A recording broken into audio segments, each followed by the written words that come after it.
आपका फिर से स्वागत है। आज हम लोग जावास्क्रिप्ट लेट के बारे में बात करेंगे। The let keyword was introduced in ES6 in 2015। Let keyword 2015 में ES6 में इंट्रोड्यूस किया गया था। Variables declared with let have block scope. जो भी हम वेरिएबल लेट की मदद से सहायता से डिक्लेयर करेंगे उसका स्कोप जो होगा वो ब्लॉक लेवल का होगा। Variables declared with let must be declared before use. जो लेट की मदद से हम वेरिएबल डिक्लेयर करेंगे वो यूज करने से पहले ज़रूर है कि उसको डिक्लेयर करना होगा। Variables declare with let can not be redeclared in the same scope. अगर आप एक बार वेरिएबल को लेट की मदद से डिक्लेयर कर देंगे तो आप उसको फिर से रीडिक्लेयर नहीं कर सकते हैं उसी स्कोप में। अगले स्कोप में आप कर सकते हैं बट उसी स्कोप में आप उसको रीडिक्लेयर नहीं कर सकते हैं। नेक्स्ट हम लोग बात करते हैं ब्लॉक स्कोप की।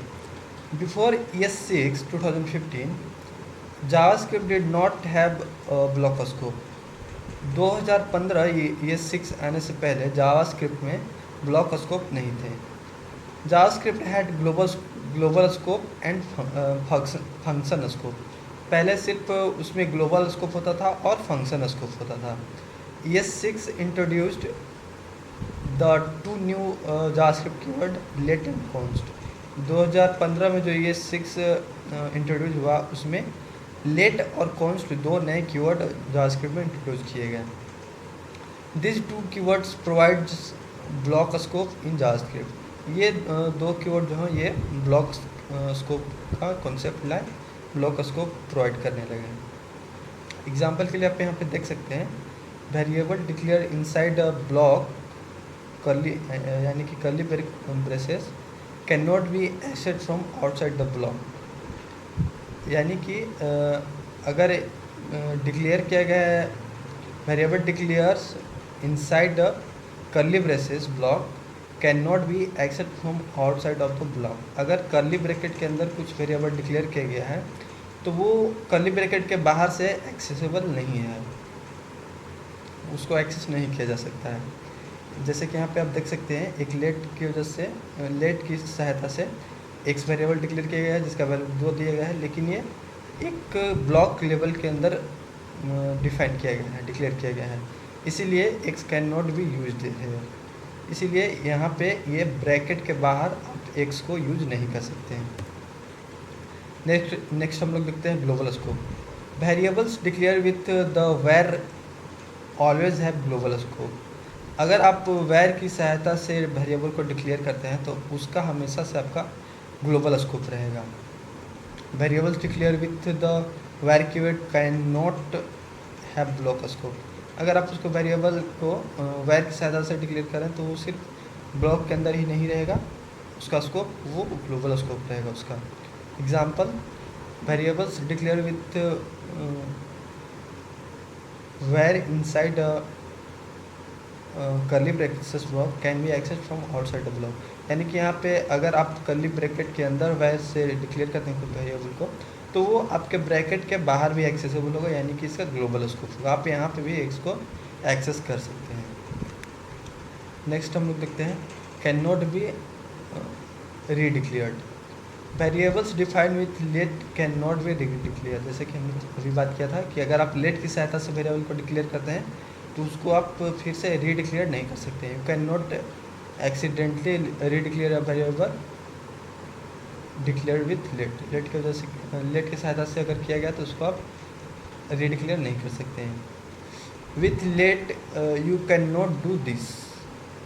आप लेट की मदद से ये नहीं कर सकते हैं। जैसे कि एक बार आपने एक्स में वैल्यू असाइन कर दिया कुछ भी स्ट्रिंग और फिर आप उसी में फिर से दूसरा वैल्यू असाइन कर सकते हैं, ये गलत होगा, ये वैलिड नहीं होगा, आप ऐसा नहीं कर सकते हैं, ये एरर आएगा। Variables define with var can be redeclare. अगर आप वेर की सहायता से आप वेरिएबल को डिक्लेयर करते हैं तो आप उसको फिर से डिक्लेयर कर सकते हैं, जो नया वैल्यू होगा वो उसमें स्टोर हो जाएगा। With var you can do this. जैसे कि आपने एक बार एक्स में कुछ असाइन कर दिया वैल्यू स्ट्रिंग को, वेर की सहायता से आपने यहाँ डिक्लेयर किया और फिर आप आपने उस वैर को फिर से डिक्लेयर किया और उसमें 0 असाइन कर दिया, तो ये जो लास्ट में आपने असाइन किया होगा वो मान्य होगा, वो वैलिड होगा, ये रिमूव हो जाएगा। लेकिन अगर आप लेट के वजह से सहायता से करते हैं तो ये वैलिड नहीं है रीडिक्लेयर करना। नेक्स्ट देखते हैं redeclaring variables. Redeclaring a variable using the var keyword can impose problem.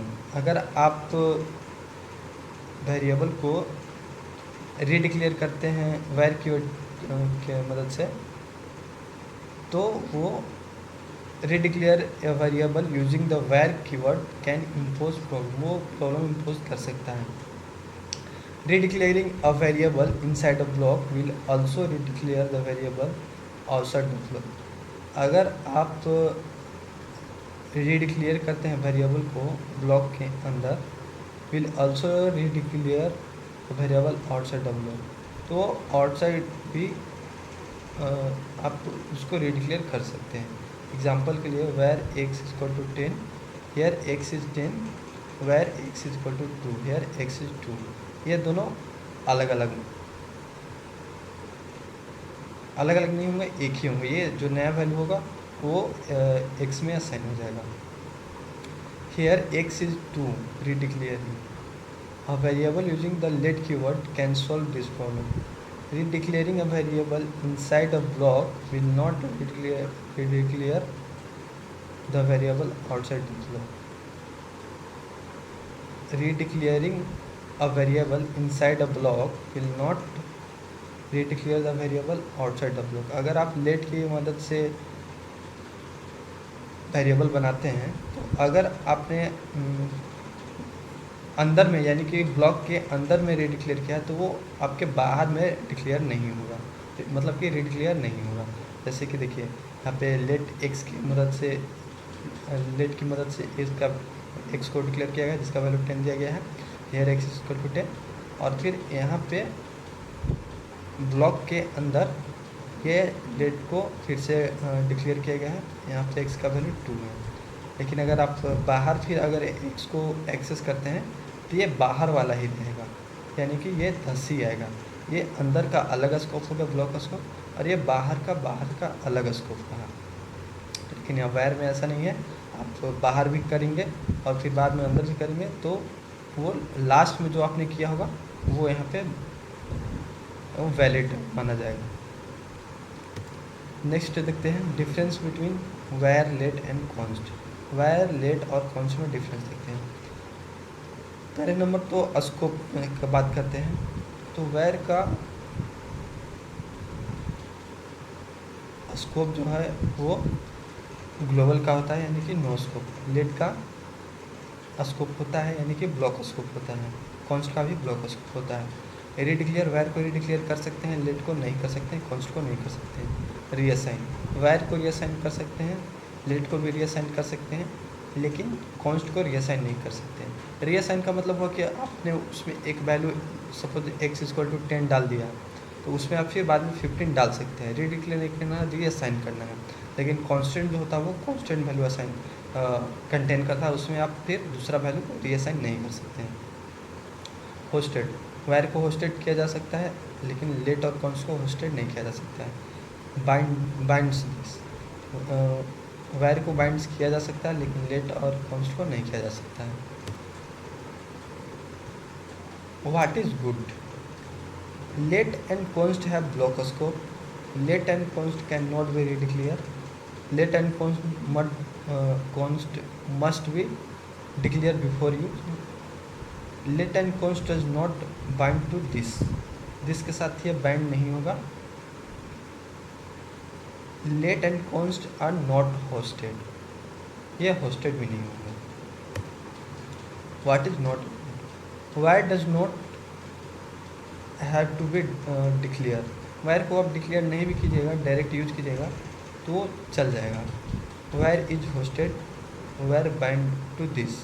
Wire को आप दिस के साथ बाइंड भी कर सकते हैं। नेक्स्ट है ब्राउज़र सपोर्ट, हम लोग देख लेते हैं। The let and const keyword are not supported in Internet Explorer 11 और अर्लियर। अगर आप इंटरनेट एक्सप्लोरर 11 और उससे पहले के ब्राउज़र में आप अगर लेट और कॉन्स्ट को यूज़ करेंगे तो वो सपोर्ट नहीं करेंगे। The following table defines the following browser version with full support. Chrome का आपका 49 वर्जन सपोर्ट करेगा जो कि मार्च 2016 में आया था। एज 12 वर्जन जुलाई 2015 में आया था, उसमें सपोर्ट करेगा।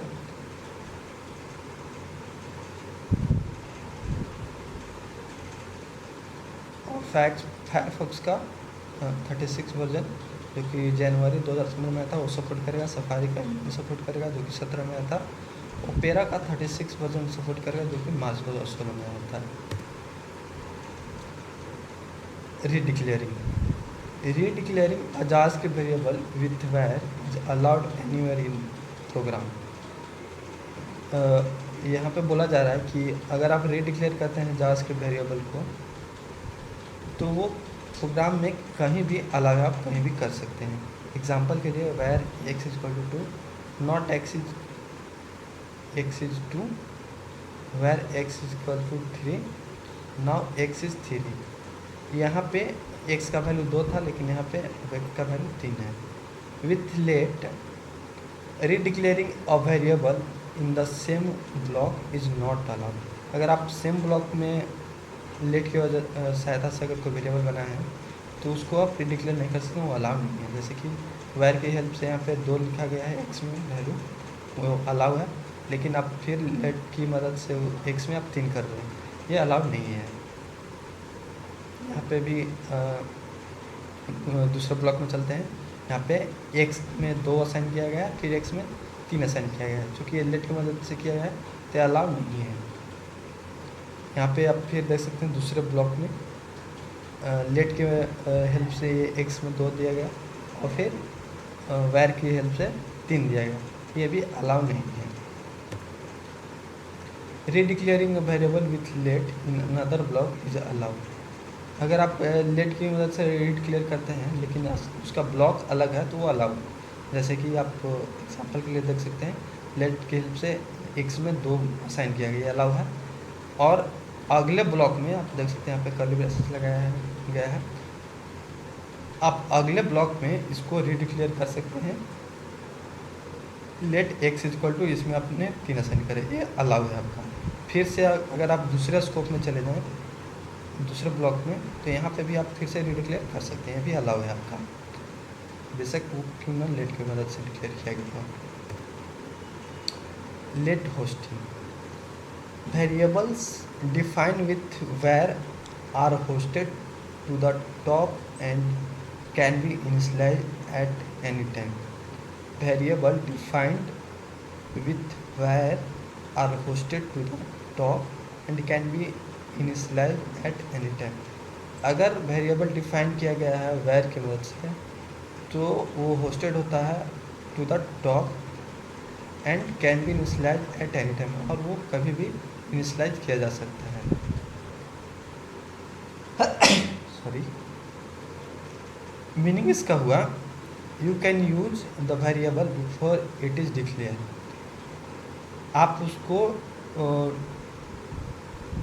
डिक्लेयर करने से पहले भी आप उसको यूज कर सकते हैं। एग्जाम्पल के लिए दिस इज ओके, ये मतलब कि car name equal to Volvo दिया गया है और फिर आप इसको बाद में कार नेम को डिक्लेयर कर रहे हैं, ये ओके ये चलेगा क्योंकि ये वैर की सहायता से बाद में डिक्लेयर किया गया है। If you want to learn more about hoisting study the chapter JavaScript hoisting, इसके बारे में अब बाद में बात करेंगे, या फिर जावास्क्रिप्ट होस्टिंग के चैप्टर में बात करेंगे। Variables defined with let are also hoisted to the top of the block but not initialized. अगर वेरिएबल डिफाइंड विथ लेट, अगर लेट की मदद से वेरिएबल को डिफाइन किया गया है तो वो भी होस्टेड होंगे ऑन टॉप पे, बट वो इनिशियलाइज नहीं होंगे। Meaning using a let variable before it is declare will result a reference error, ये रेफरेंस एरर आएगा। जैसे कि एग्जांपल के लिए पहले ही आप डिक्लेयर करने से पहले ही आप अगर इसको यूज करते हैं कार नेम को और फिर उसको बाद में आप डिक्लेयर करते हैं तो ये आपको रेफरेंस एरर आएगा। Thank you. आज की वीडियो में बस इतना ही, मिलते हैं किसी दूसरे वीडियो में दूसरे टॉपिक।